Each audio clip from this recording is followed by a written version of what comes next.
সফলতার জন্য অনেক মানুষ অনেক পন্থা ব্যবহার করে। কেউ একজনকে ছোট করে নিজের সফলতা অর্জন করতে চায়, কেউ আবার কাউকে অনুকরণ করে সফলতা অর্জন করতে চায়।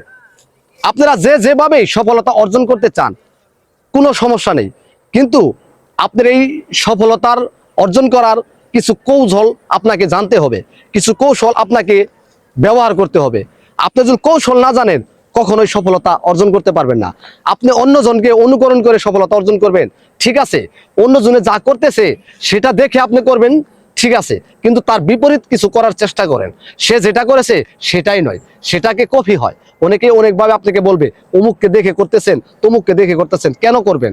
আপনি আপনার মতো করে চেষ্টা করেন, আপনার প্রতিভাটাকে মানুষের সামনে তুলে ধরার চেষ্টা করেন, যেভাবেই হোক।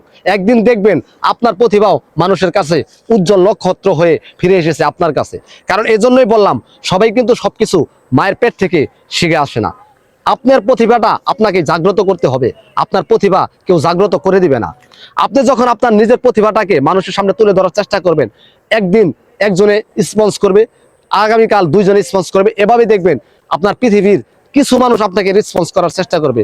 ওইভাবেই আপনার উৎসাহিতটা বেড়ে যাবে, আপনার কাজের প্রতি আপনার ধারণাটা বেড়ে যাবে যে আপনি কিভাবে কাজ করলে মানুষের কাছে রেসপন্স পাবেন, মানুষের কাছে সম্মান পাবেন। সেইভাবে কাজ করেন, অবশ্যই সফলতা অর্জন করতে পারবেন। সফলতা ভাই একদিনে আসে না। সফলতা অর্জন করতে চাইলে দীর্ঘক্ষণ পরিশ্রম করতে হবে, অনেক কিছু জানতে হবে, অনেক টেকনিক ব্যবহার করতে হবে, তাহলেই সফলতা পাবেন। আজকে ভিডিওটা এ পর্যন্তই। আগামী আরো কোনো ভিডিও নিয়ে আপনার সামনে আমি হাজির হব।